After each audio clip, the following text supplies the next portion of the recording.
En ce vendredi 26 juillet 2024, nous profitons de notre présence au rassemblement Macadam Motors de Couches en Bourgogne pour faire une balade à Beaune avec au programme la visite des fameux hospices.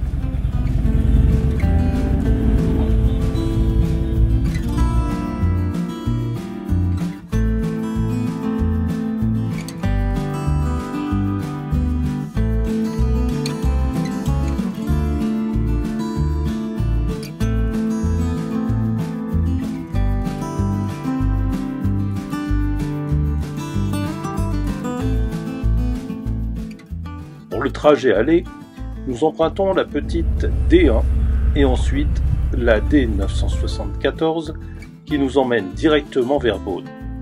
Nous emprunterons au retour la jolie petite route des Grands Crus de Bourgogne.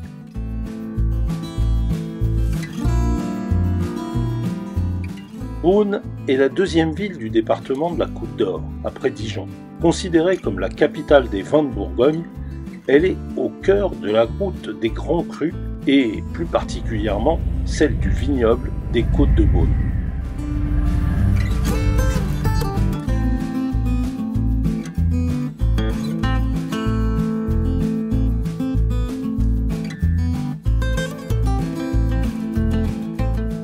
Au cœur de la ville, on trouve forcément de nombreuses boutiques consacrées à la production viticole locale, et notamment la place des Grands Crus, qui propose dans un cadre qui vaut à lui seul la visite, de nombreuses appellations et millésimes.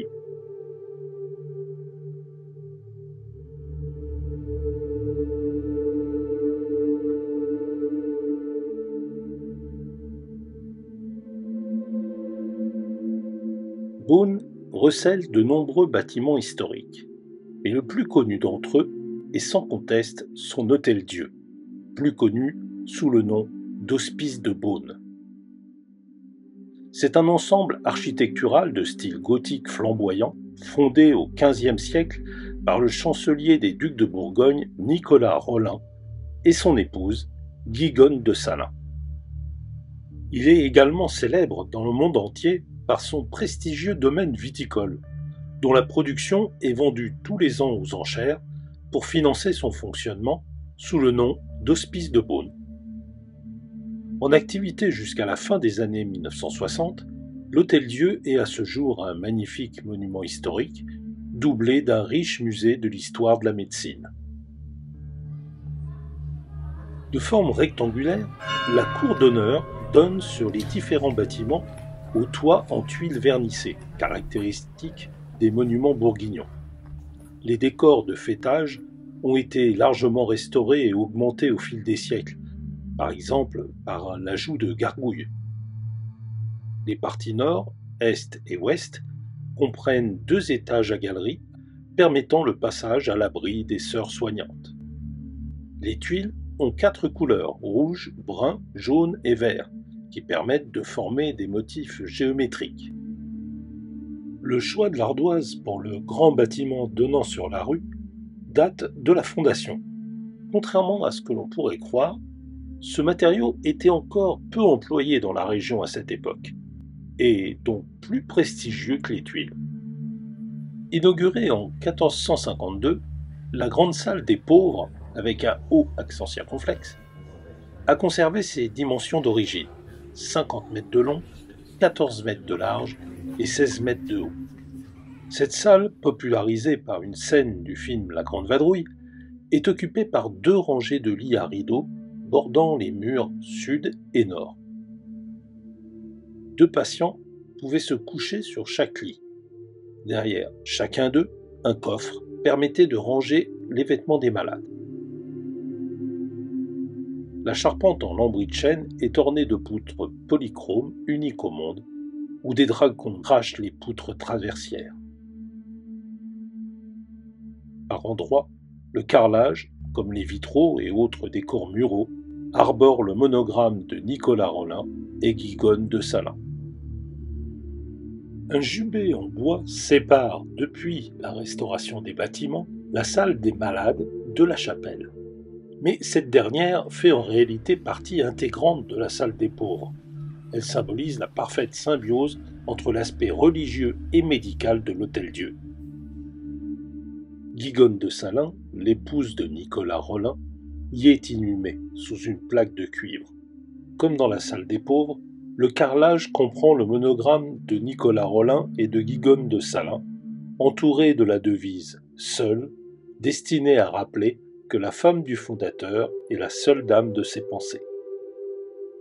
Séparée de la chapelle par un couloir desservant également la petite salle Sainte-Anne qui ne se visite pas, la salle Saint-Hugues a été créée en 1645 à l'instigation d'Hugues Béthaud, écuyer du roi de France, qui sauva l'Hôtel-Dieu de la ruine au XVIIe siècle. Elle comprend quelques lits destinés à des malades plus aisés. Située au nord-ouest de la cour, la salle suivante est dédiée à Saint Nicolas. Avec 12 lits, elle était destinée aux malades les plus graves, quel que soit leur sexe, ce qui choqua profondément Louis XIV lors de sa visite en 1658. Il établit d'ailleurs une rente de 500 livres à l'Hôtel-Dieu, afin qu'on puisse faire de nouveaux aménagements séparant les hommes et les femmes. Elle sert actuellement de salle d'exposition sur l'histoire des hospices avec notamment une étonnante maquette réalisée au XVIIIe siècle par un malade.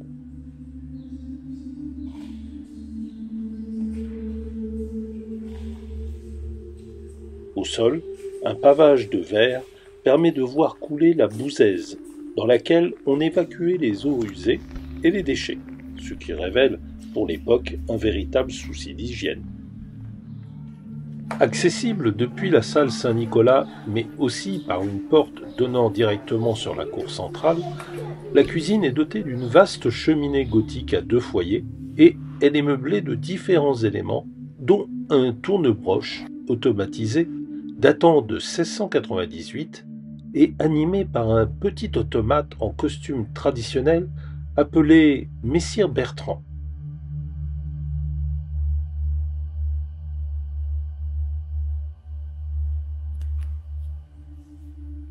Cette cuisine a fonctionné avec un équipement moderne jusqu'en 1985.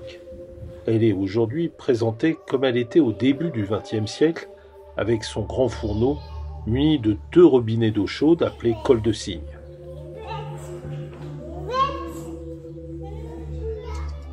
L'apothicairerie, autrement dit la pharmacie, comprend 2 petites pièces.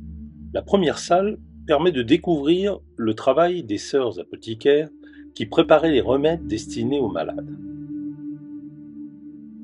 Sur le fourneau, 2 imposants alambics en cuivre qui permettaient d'extraire les substances actives des plantes. On y découvre aussi un mortier en bronze, doté d'un arc accroché au pilon, permettant d'alléger son poids afin de faciliter le travail lors de la préparation des remèdes. Un tableau peint par Coquelet-Souville en 1751 représente les différentes tâches effectuées dans une apothicairerie.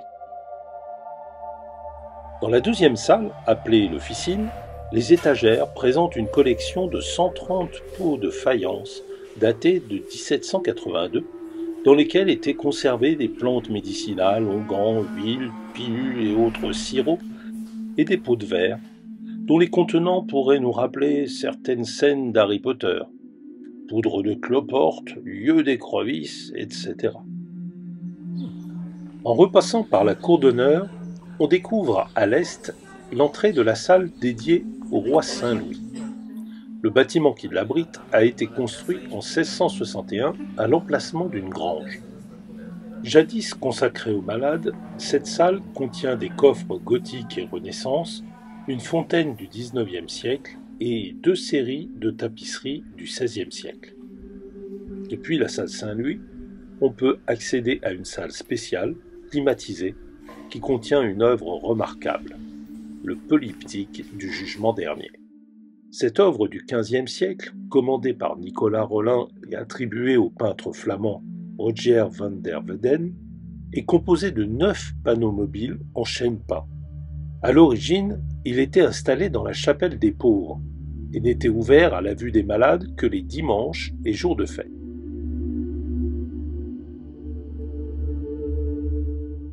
Dans sa position ouverte, le Christ est au centre. Autour de lui sont représentés les 4 anges annonciateurs du jugement dernier. Ils entourent l'archange Saint Michel qui pèse le visage impassible, l'âme des ressuscités. Dans sa position fermée, Nicolas Rolin et Guigone de Salins, agenouillés en prière, se font face, tandis que sont représentés en trompe-l'œil l'Annonciation, Saint Sébastien et Saint Antoine, le patron de l'Hôtel-Dieu. De retour dans la salle Saint-Louis, on termine la visite par une évocation des progrès de la médecine depuis le XIXe siècle jusqu'au milieu du XXe siècle, avec le développement de l'asepsie, de l'anesthésie, de la radiologie, etc. Mais aussi une évocation du patrimoine viticole, le vin ayant toujours joué un grand rôle aux hospices de Beaune, d'une part en tant que médication, et d'autre part comme moyen de financement de l'institution.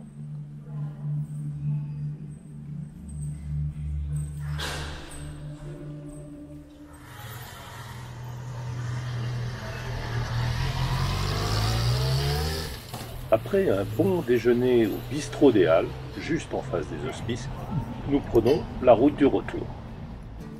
Cette fois, nous choisissons de rejoindre Couches par la route des Grands Crus de Bourgogne, en direction du sud. L'itinéraire est l'occasion de traverser de nombreux villages dont les noms résonnent autant à nos oreilles qu'à nos papilles, à commencer par Pommard. Appellation village du vignoble de la Côte de Beaune depuis 1936, le Pommard est exclusivement un vin rouge. Les 28 premiers crus qu'il comporte sont obtenus à base d'un seul cépage, le Pinot Noir.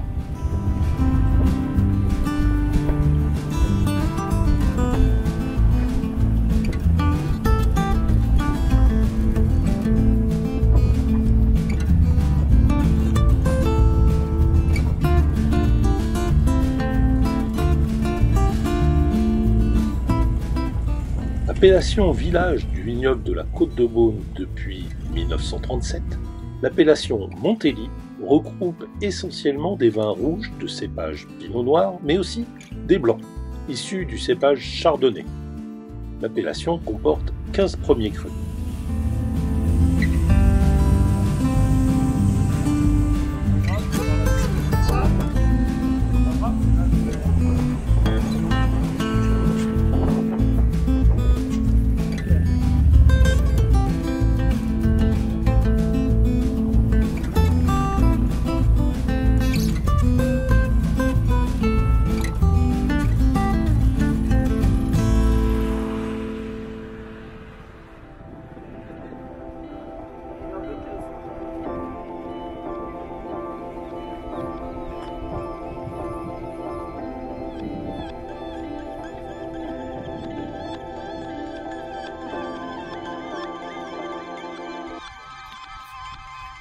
Attendez, j'en prends plusieurs.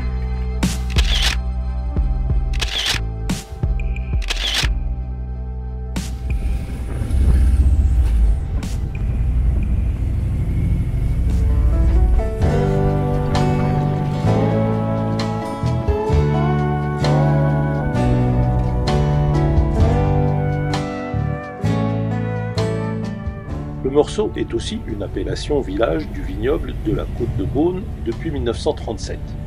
Cette appellation regroupe essentiellement des vins blancs de cépage Chardonnay, mais aussi des rouges issus du cépage Pinot Noir. L'appellation comporte 19 premiers crus.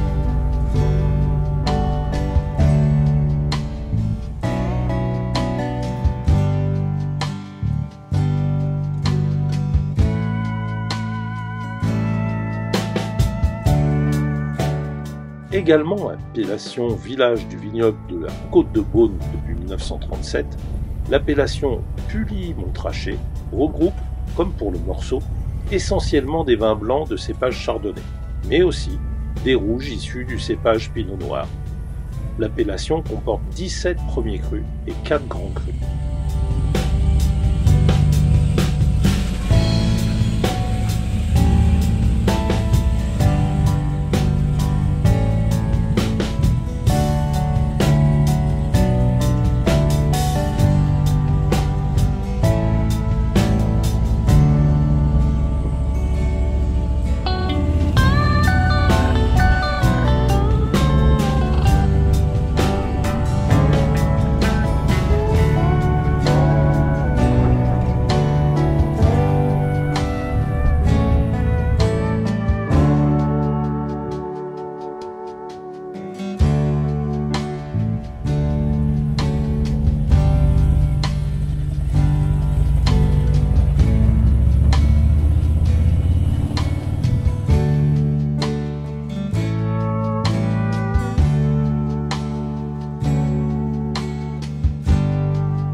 Appellation village du vignoble de la Côte de Beaune depuis 1937, l'appellation Chassagne-Montrachet regroupe aussi bien des vins rouges issus du cépage pinot noir que des vins blancs du cépage chardonnay. Elle comporte 55 premiers crus et 3 grands crus.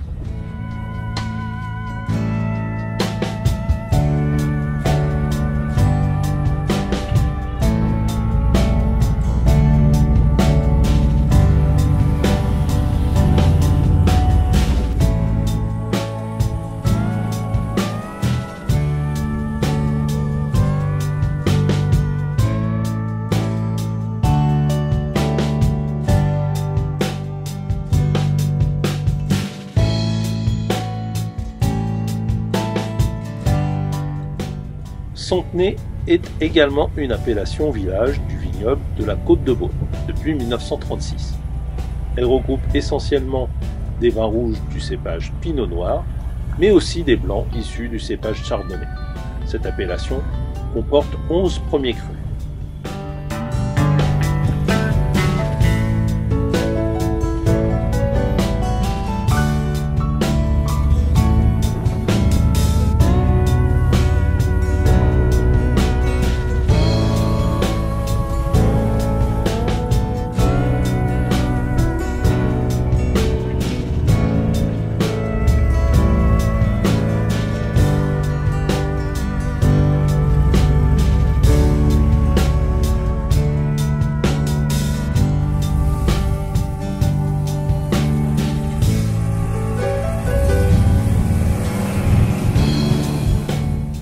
Avec Decize-les-Maranges et Sampigny-les-Maranges, Cheilly-les-Maranges fait partie des 3 communes de Saône-et-Loire qui font intégralement partie de l'appellation village du vignoble de Côte de Beaune, et ce, depuis 1989.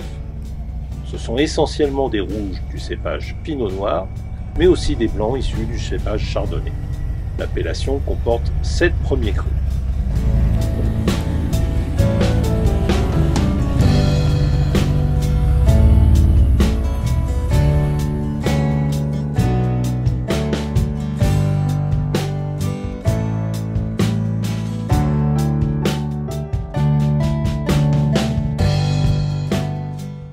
Et nous voilà de retour à Couches, que nous rejoignons par la D978, ce qui nous permet de longer son château qui est non seulement un superbe monument historique, mais aussi un domaine viticole de l'appellation Bourgogne-Côte du Cauchois.